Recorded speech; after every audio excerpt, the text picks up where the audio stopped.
안녕하세요. 김쌤입니다. 오늘은 ERP 정보관리사 생산 2급 8강 공수관리 기법인데 여기는 좀 약간 어려운 부분들이 좀 나와요. 집중하셔야 됩니다. 그래서 처음에 우리가 일정관리 기법을 배우실 텐데 과거에 썼던 기법이 있고요. 그 다음에 최근에 쓰는 기법이 있습니다. 자, 프로젝트 관리라고 보시면 될 것 같아요. 그래서 이 관리 기법은 20세기 초반에는 생산능력 시스템 분석가들, 전문가들이라 불렀죠. 이런 사람들 중에서 누가 있었냐면 헨리 간트라는 사람이 활동을 했었습니다. 이 헨리 간트라는 사람이 일정관리 기법을 고안을 해냈어요. 그래서 그 사람 이름을 따가지고 간트 차트라고 불렀어요. 그래서 간트 차트는 공사 종목별로 공사명에 따라 작업 순서를 배열하고 횡축해서 날짜를 표기한 다음에 공사명, 공사의 시작과 끝 이걸 길이로서 표현을 해준 겁니다. 그래서 예전에 우리 보신 거 있었죠. 막 이렇게 날짜가 이렇게 돼 있는 거예요. 날짜가 몇 월 며칠 돼 있고 이거 완료됐어 이렇게 쭉 표시하고 그 다음에 뭐 표시되다가 여기까지는 이제 얼마큼 해줘야 돼. 그 다음에 여기서는 이렇게 휴식이야 막 이런 식으로 표시했던 겁니다. 자, 여기에 쓰이는 기호가 뭐 이런 것들이에요. 작업 시작했다. 작업 완전 예정된 끝났다. 완료 예정일이 언제까지다. 그 다음에 예정된 작업 시간이 예정 시간이 얼마만큼 이렇게 이만큼이다. 그 다음에 계획량이 20개 되다. 20개 된다. 그 다음에 이 기간까지 30개 완료해야 된다. 그 다음에 체크하는 거. 그 다음에 우리가 못 봤던 기호 중에 하나가 이겁니다.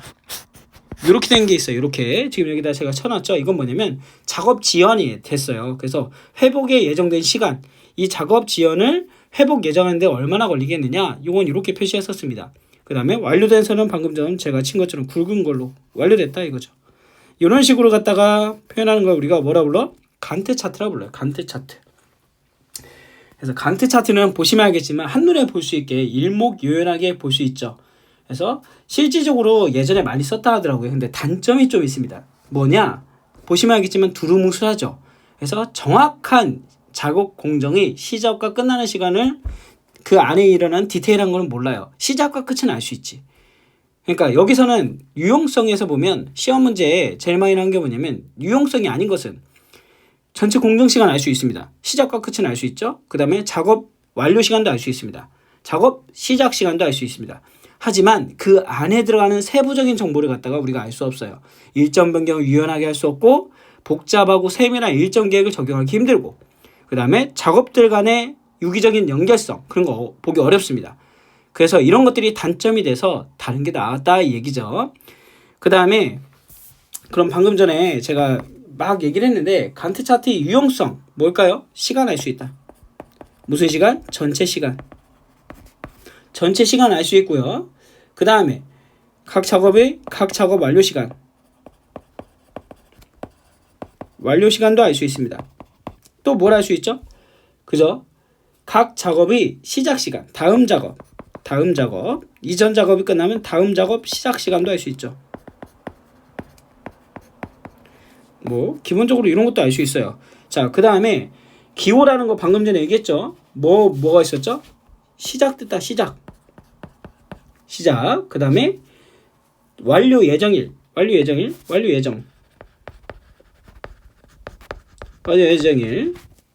체크하면 되고요. 요건 뭐라고요? 예정된 작업. 자, 있고 그 다음에 이렇게 돼 있었죠. 아까 이렇게 된 거 2개 있었죠. 여기다 왼쪽 상단에다가 쓰면은 얘는 뭐라고요? 그죠? 계획된 작업량. 그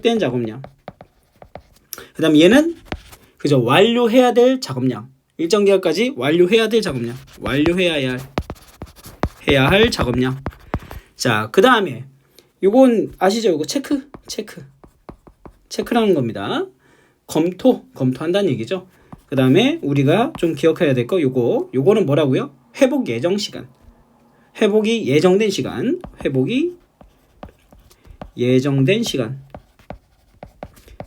그래서 그런지 몰라도 얘가 시험 문제 좀 자주 나왔었습니다. 특이하잖아요. 그 다음에 이렇게 있으면 굵은 글씨로 이렇게 굵은색으로 표시하면 얘가 뭐라고요? 얘는 완료된 작업. 책에 다 있으실 거예요. 어느 책이든지 다 들어있습니다. 그래서 간트 차트는 이렇게 보면 되는데 필요한 정보가 있겠죠. 이 간트 차트를 작성하기 위해서는 현재까지 진행된 정보 필요하겠고요. MRP 시스템으로부터 온 오더 필요하겠고요. 그 다음에 이용 가능한 능력, capacity 필요하겠고요. 공정 데이터로부터 온 표준 시간. 그 공정은 얼마만큼 표준 시간을 작업을 해야 되냐 이거죠. 기본적인 시간이. 그 다음에 각 작업이 시간을 알 수 있는 작업 정보 이런 것들이 필요하다. 그래서 다시 한번 써볼까요? 예를 들면은 위치 정보, 현재 위치 정보 필요하고요. 그 다음에 MRP 시스템으로부터 발행된 계획 오더 필요하고요. 그 다음에 가용 능력. 자, 그 다음에는 공정으로부터 온 표준 시간 필요하고요. 자, 그 다음에 각 작업의 시간을 알 수 있는 작업 정보 필요하다. 이거 자주 나오는 건 아닌데요. 아주 가끔 간트 차트가 너무 쉽게 나오다 보니까 이거 틀려라 라고 할 때 나올 때 이런 내용들이 나오더라 라는 겁니다. 참고로 봐주시면 될 것 같고요. 간트 차트의 한계, 여기가 시험 문제 나오죠. 이 부분이 가끔 시험 문제에 출제가 되니까 이 부분은 좀 기억을 해주세요. 뭐라고요? 유연성이 떨어지고요. 그 다음에 세밀한 일정을 세울 수 없습니다. 세밀한 일정 세울 수 없고요. 그 다음에 유기적인 연결성, 유기적인 작업들, 공정들 간의 공정 간 연결성, 그런 거 볼 수 없다는 거죠. 그 다음에 문제점을 파악하는 데 상당히 어렵다는 얘기입니다. 이런 것들이 시험 문제 출제가 되더라. 이거 한번 기억을 해주시면 될 것 같아요. 자, 그래서 이렇게 간트 차트의 문제점을 알고 나서 이런 점을 보완하기 위해서 세분화된 작업을 갖다가 우리가 순서, 소요 기간, 제반 사항들을 좀 더 관리를 잘해보자 라는 차원에서 나온 게 뭐냐면 PERT CPM이라는 겁니다. 근데 아마 교과서에는 이렇게 나올 거예요. PERT CPM이라고 나오는데 이게 원래 하나가 아니에요. PERT라는 기법과 CPM이라는 기법을 갖다 합쳐가지고 지금 사용한다는 겁니다. 그래서 PERT 같은 경우는 어디서 나온 거냐? 유래가 재밌어요. 미국 해군 군수국에서 폴라리스 미사일을 만들 때 미사일을 만들다 보니까 되게 복잡했겠죠. 그 미사일을 만드는 기법을 개발한 게 뭐냐면 PERT입니다. 그래서 개발 과정에 따르는 일정 계측, 제어로 기술을 개발했고요. 이 일정 관리 기법을 갖다 적용해서 성공을 한 거죠. 자, 그러면 CPM은 어디냐? 이거는 군수 쪽, 한마디로 말해서 어디서? 얘는 어디서 썼다는 얘기예요? 미 국방성에서 해군 쪽에 미사일 만들다가 개발한 일정관리 기법이다. 그 다음 CPM은 뭐냐? CPM은 1957년에 듀퐁이라는 회사 있어요. 여러분들 아시는 그 라이터 만드는 회사. 그 듀퐁사에서 그 설비 예방 보전 기법으로 만든 게 CPM입니다. 그래서 요걸 갖다가 개발을 했는데 화학회사죠. 화학회사. 엄밀히 따지면 듀퐁사는 화학회사예요. 화학회사. 그래서 중화학 분야에 막대한 투자액 때문에 설비 가동률을 높여야 할 필요가 있었다는 얘기죠. 하지만 중화학 분야의 공장들은 매년 설비 보전을 위해서 가동을 중지해야 됐습니다. 그러다 보니 설비 보전에 들어가는 노력을 최소화하기 위해서 이러한 노력 때문에 듀퐁사에서 엔지니어가 새로운 관리 기법을 개발하게 된 거죠. 그게 CPM이라는 겁니다. 그래서 원가 절감을 했다고 하더라고요. 그래서 이 PERT와 CPM이 각각의 뭐 통제와 비용 절감 측면에서 너무 좋은 모습을 보인 거예요. 그래서 우리가 PERT와 CPM을 합쳐가지고 PERT CPM이라고 부르게 됐다. 그래서 PERT 코스트 뭐라고 부르는 것도 있고요. 두 기법을 합쳐가지고 우리가 뭐라 부른다? PERT CPM이라 부르는데 이 다음에 ERP 그 교재 보시면 PERT 타임이라고 하는 것도 있죠. PERT 타임, 뭐 PERT 코스트 뭐 이렇게 부르기도 했습니다. 그래서 PERT 타임은 3견적범위라고 부르는 거고요. 지금 우리가 하는 것은 PERT 코스트, 다른 말로는 PERT CPM 이렇게 부르기도 합니다. 그래서 원래 다른 책자들이 뭐 따로따로 이렇게 좀 다르게 설명한 게 있어요. 그래서 원래 다른 책자들을 보시면은 내용이 원래 광범위하다 보니까 ERP 책에서는 그걸 갖다 너무 줄여놔가지고 내용이 없는 거고, 어떤 책에서는 뭐 어떻게 설명하고 있고 어떤 책에서 어떻게 설명하고, 개념만 잡으시면 됩니다. 뭐라고? 간트 차트의 문제점을 해결하기 위해서 만들어진 게 뭐다? PRT CP입니다. 이것만 기억해 주시면 될 것 같아요. 자, 그래서 이 PRT 타임부터 한번 보고 갈까요? PRT 타임부터. 얘는 공기를 단축하고 뭐 원가를 절감하고 나오는데, 확률, 시간을 줄이는 데 있는 겁니다. 시간을. 그래서 공기 단축이죠. 공기 단축. 보시면 이 공기 단축에 대한 내용은 뭐냐? 시간을 3개로 놓은 겁니다. 무슨 시간? 낙관 시간, 정상 시간, 비관 시간, 그리고 마지막 기대 시간까지. 그래서 공식은 기대 시간은 낙관 시간 더하기 정상 시간 곱하기 4 더하기 비관 시간 나누기 6, 이렇게 표현했어요. 이렇게 표현해놨고, 이 낙관 시간이란 게 뭐냐? 낙관 시간이란 거는 가장 이상적인 시간입니다. 이상적인 시간. 그래서 뭐 빨리빨리 해서 하나도 멈추지 않고 그냥 쭉 진행이 됐을 때, 최상의 조건으로 진행됐을 때 소요 시간을 낙관 시간, 최소 시간, 최단 시간 이렇게 부르는 거고요. 정상 시간이란 건 뭐냐면 최빈치죠. 자주 등장하는 애. 일반적인 조건, 가장 흔하게 발생되는 시간입니다. 정상 시간, 최빈 시간. 비관 시간이란 건 뭐예요? 그쵸. 최악의 조건. 하다가 뭐 고장이 났고, 하다가 무슨 문제가 생겼고, 이랬을 때의 시간입니다. 최악의 조건. 그래서 보통 알파벳으로 표시할 때는 얘를 갖다 우리가 뭐 TO, 그 다음에 얘는 TM, 얘는 TP로 표현하죠. 이런 식으로 해가지고 나누기 6을 해주면 이걸 갖다 기대 시간을 알 수 있다라는 겁니다. 그래서 이걸 3개의 지점을 갖다가 각각의 공식에다 집어넣어서 가중치를 줘서 우리가 구해놨다라고 하기 때문에 얘를 뭐라 불러? 삼견적법이라고 부릅니다. 삼견적법. 얘 말고도 원래는 여기서 표준편차라는 것도 알 수 있고요. 표준편차라는 건 뭐냐면 우리가 보통 이렇게 곡선을 정규분포도를 그리면 얘가 평균이라고 부르는 거죠. 요 평균에서 얼마나 떨어져 있냐 이거예요. 이 얼마나 떨어져 있냐를 갖다가 여기 평균을 기준으로 하다 보니까 플러스 마이너스가 갈릴 거 아니에요. 합쳐버리면은 0이 되는 수도 생기잖아. 그래서 얘를 갖다가 양수로 만들어주기 위해서 제곱을 했죠. 그 제곱한 걸 우리가 뭐라 불러? 분산이라고 부릅니다. 분산. 제곱했어요. 분산. 근데 이 제곱한 거를 갖다가 너무 많이 퍼졌을 거 아니에요. 그래프가 이렇게 너무 넓어졌겠죠. 얘를 갖다 다시 이렇게 줄이는 과정이 필요하잖아. 그래서 이 분산을 갖다가 루트를 씌우면 원래 상태가 나오겠죠? 이걸 우리가 뭐라 부르냐? 표준편차라고 부릅니다. 표준편차. 자, 그래서 한번 써볼까요? 그럼 이 표준편차는 가장 이상적인 거, 빠른 것과 가장 느린 거를 차이를 구해야 되겠죠. 그래서 T, P, -TO 나누기 6으로 표현되고요. 표준편차는 분산은 TP -TO 얘의 제곱, 그죠? 그 다음에 나누기 6 이렇게 표현이 됩니다.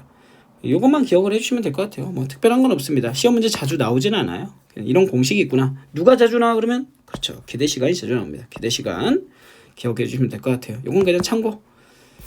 자, 그 다음에 이제 나왔네요. 여기를 좀 어려워하시는 분이 있는데 어려워할 건 없습니다. 그래서 우리가 뭐 전진 패스, 후진 패스 막 얘기하는데 지금 T2, T5 막 얘기하죠.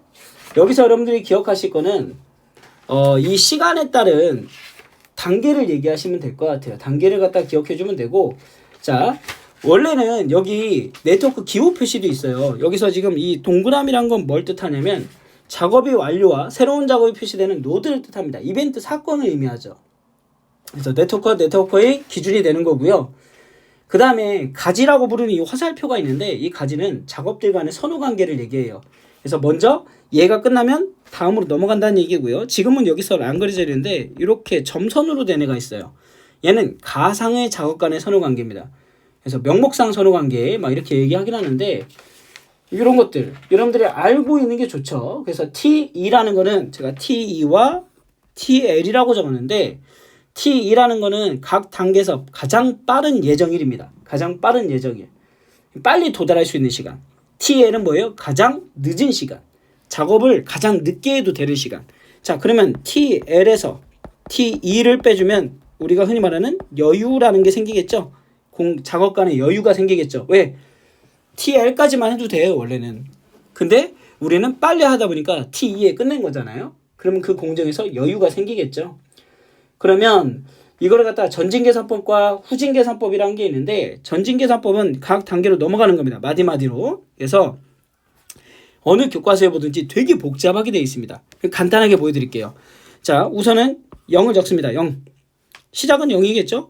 그럼 이 2라는 게 뭐냐면 작업 걸리는 시간을 얘기해요. 시간. 그러면 얼마나 걸릴까요? 2가 되겠네요. 2시간 되겠네요. 2시간. 자, 그 다음에 오른쪽으로 가보겠습니다. 2 더하기 3이니까 얼마? 5가 되겠죠. 쭉 가볼게요. 5 더하기 4니까 여기는 얼마? 그죠? 9가 되겠네요. 자, 9에서 넘어갔습니다. 8을 더했더니 얼마가 나오죠? 17이 나오나요? 자, 17 우선 써놓습니다. 17. 왜냐면 전진 패스는 가장 큰 게 최종값이 되는 거거든요. 가장 큰 게 최종값이 됩니다. 가장 긴 공기를 취하는 게 공식의 기본 그 원칙이라고 보시면 될 것 같아요. 왜냐면 이렇게도 갈 수 있고 다양하게 갈 수 있으니까. 자, 이렇게 한번 가볼까요? 여기서 2에서 여기 4번으로 그러면 어떻게 돼요? 7이 되겠죠. 2 더하기 5니까. 자, 여기서도 가봅니다. 자, 여기서도 뭐가 나와요? 두 개의 갈림길이 나오네요. 3에서 6으로 왔을 때와, 그죠? 여기 제가 안 썼구나. 6으로 왔을 때와, 그 다음에 4에서 6으로 왔을 때. 3에서 6으로 오면 여기 5 더하기 1이니까 여기가 6이 되고요. 그 다음에 4에서 6으로 오면 13이 되겠죠. 제가 얘기했죠. 전진 패스의 원칙. 전진 패스의 원칙은 뭐라고요? 가장 긴 공기가 선택된다고요. 그럼 이 중에서 누굴 선택하겠어요? 그렇죠. 요걸 선택하겠죠. 자, 봐주시고요. 자, 그러면 여기는 얼마가 돼? 13 더하기 7이니까 20이 되겠습니다. 20. 자, 밑으로도 내려가 볼까요? 자, 여기서도 7에서 9가 되고 9에서 4를 더하니까 얼마? 13이 되네. 자, 17, 20, 13. 이 중에서 지금 가장 긴 거 선택한다 했죠. 그래서 누가 되는 거예요? 주 공기는 20이 됩니다. 자, 이러면 이제부터는 또 거꾸로 가는 거예요. 거꾸로. 후진 패스. 가장 늦게 시작하는 방법입니다. 여기서는 가장 적은 수치가 또 선택되는 거예요. 후진 패스는 뭐가 된다고요? 적은 수치가 선택된다. 체크된다. 자, 그러면 여기로 가보겠습니다. 20을 쓰고 거꾸로 가볼까요? 20에서 8을 빼니까 12. 12에서 4를 빼니까 얼마? 8. 8에서 3을 빼니까 5가 나왔네요. 그죠? 자, 그 다음에 거꾸로 가볼게요. 20에서 7을 빼니까 13. 13에서 6을 빼니까 7. 7에서 5를 빼니까 2. 2에서 1을 빼니까 0 됐습니다. 자, 그리고 지금 밑으로 내려가 볼까요? 20에서 4를 빼니까 얼마가 돼? 16. 16에서 2를 빼니까 여기서는 14인가요? 14. 14 하나 또 있고요. 그 다음에 여기서는 7이 있고요. 자, 그러면 누굴 선택한다고요? 적은 거 선택한다 했죠. 뒤로 후진 패스에서는 얘는 전진이 되고요. 얘는 후진입니다.